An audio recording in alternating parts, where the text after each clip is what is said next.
morning, good afternoon. We are Spartan Construction of San Juan High School. My name is April Divitt, and I'm the architect and designer of this project. My name is Michael Thompson, project manager and engineer. Before the presentation, you're handed out a folder that contains our school name and logo. Behind that will be a construction document that contains the proposal, the RFP, and everything else that's included in the PowerPoint. Now, behind that is our business card, our contact card, where you can get a hold of us.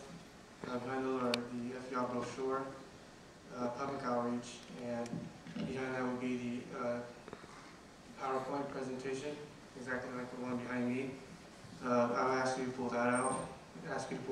So you can follow along as we go along. And there's no lines provided, so you can take notes, ask questions.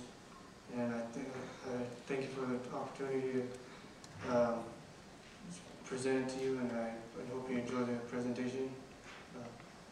FER, who is FER? She was born on May 15, 1900 in Chico, California. She was a kindergarten teacher, conservationist, and environmental educator. She used to lead walks on the Dietering Woods on the trail and teach the school children about environment and nature's life and the nature of surrounding the area. She died May 15th, or January 30th, 1970, but unfortunately her memory did not die in vain. She, as a center, was made and officially dedicated. During the time of FER, in 1955,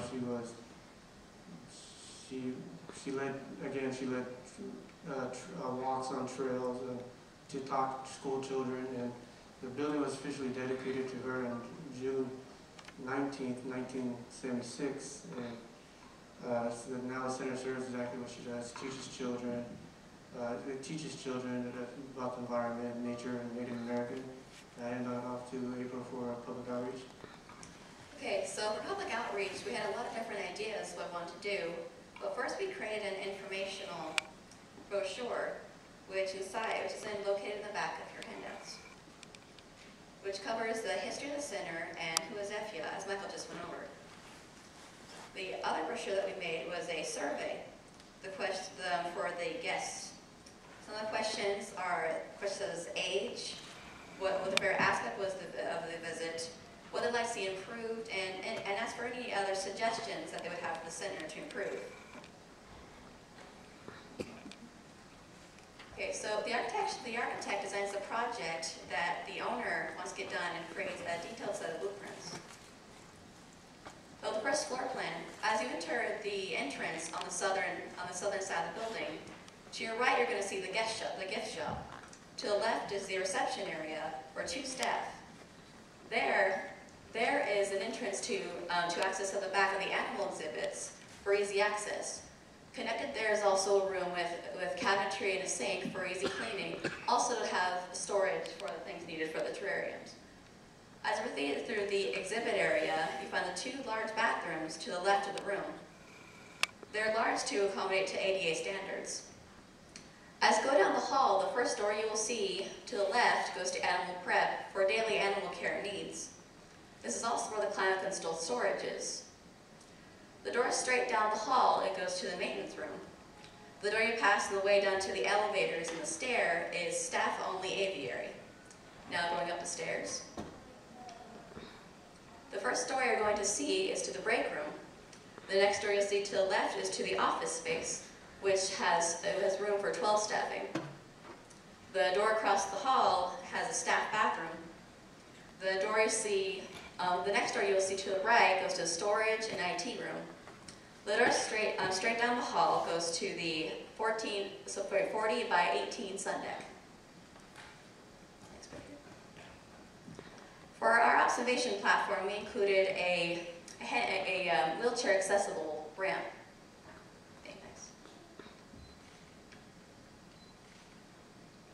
Okay, so for this shot of the building, we got a request from the staff there to have a good view of the people that are coming and going from the nature preserve, and also to have windows in order to know where the gift shop is. I also personally think that the wall for the sun deck would be a great place to put the current next piece of metal artwork that is currently on the site.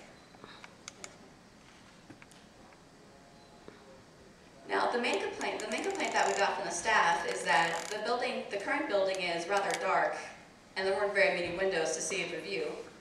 So we decided to put into our design a 2-story window wall, which faces the nature preserve, so the staff will be able to watch the wildlife as it goes by. Now for this shot, you can notice the extreme slope of the shed roof, which gives us a maximum size wall for the window wall, and also gives even maximum view. Now for this, you'll see one of the emergency exits, the solar paneling, the solar panel on the roof, which we'll get into more detail later, and the emergency exit that goes up from the sun deck. Now for the observation platform, we put into design similar architecture to complement the main building. We also included solar paneling for lighting for the observation platform and other electrical needs. So for our interior design, we chose a color palette that was warm and inviting, with matching the overall tone of the museum. For the first floor, the main floor we're going to have is slate to go for a more natural look. And to go along with that, the paint is going to be mainly a snip of tannin and an accent of balsamic brown. For the bathroom, we're going to have 1x1 mosaic tile. But I believe this is a very nice product because the color runs all the way through, so even if it chips, you won't notice it, so it'll last for a very long time. To go with that is almond wall tile. And for the second floor, we're going to have 2-tone linoleum in the break room, along with an Irish moss and a skip drawer to go with that.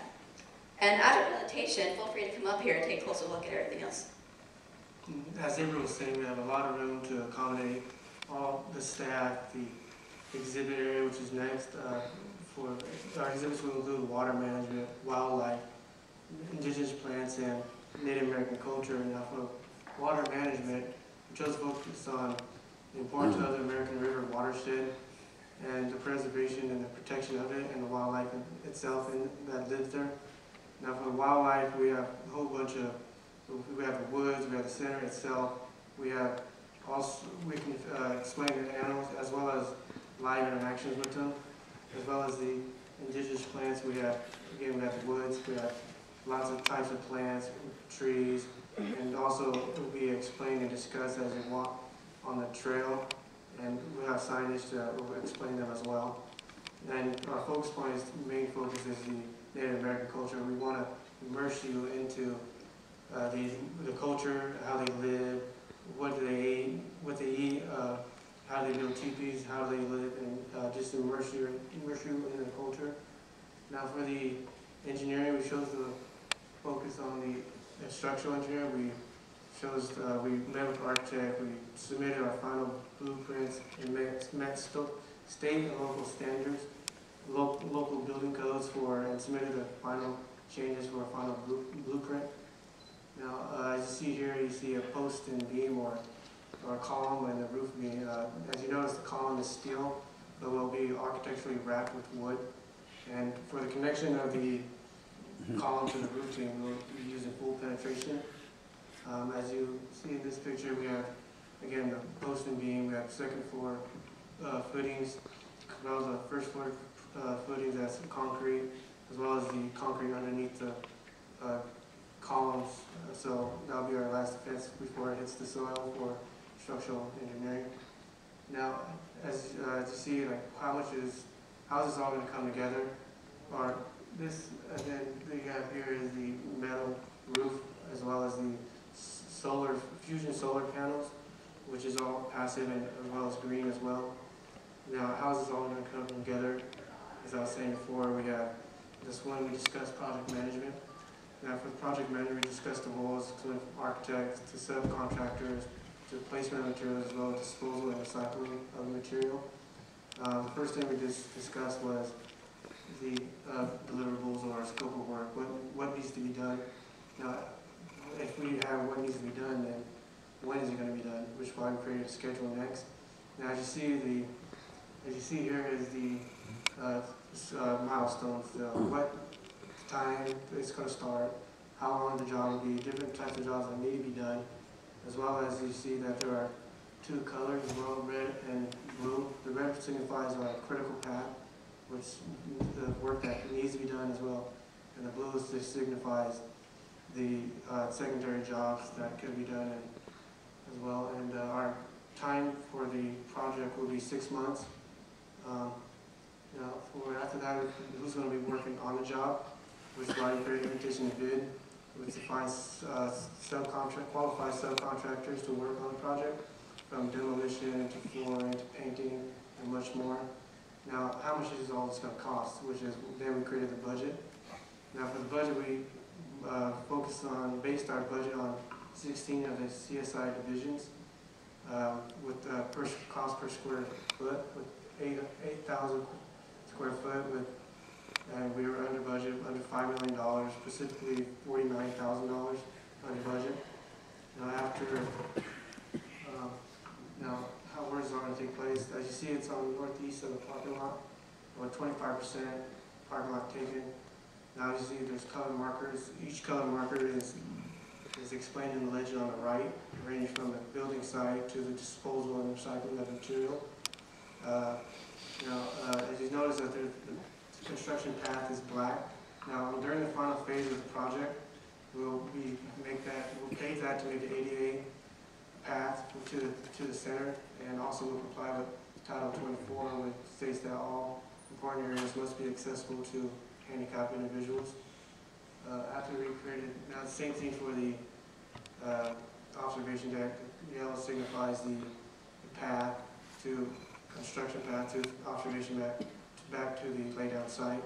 Also here we're going to ADA pave it for ADA as an ADA path, and I'll hand it over to April for lead. Okay, so our design includes solar paneling, natural light, wattling, AAC blocks, and an energy-efficient lighting, all delivered within a 500 radius delivery. Our lead consultant filled out our checklist, and we came up with a score of 60, which gives us silver. So our two-story window wall allows for thermal mass storage and the concrete block and tile. The solar paneling is virtually invisible, installed within the standing seams of the roof for a functional and decorative design. Now for the proposal that again is in the construction folder, or the folder we handed out, the first 6 pages. What it is, it's the scope of work, what needs done, it's a schedule, the relationship between the parties, and etc. Much more. And as you see, we have taken the needs of what the staff want, what needs the construction side of it, and everything else. And I want to thank my mentors for teaching us, showing us how the project is done. I thank you guys for listening to our presentation. Now, if you notice on page 6, there's a word that says signature, aka Mr. Hancock. I have Sean Hancock's pen, and you have his hand, so meet me at the door and we can get this thing rolling. Thank you, Spartan Construction. Thank you very much for your time.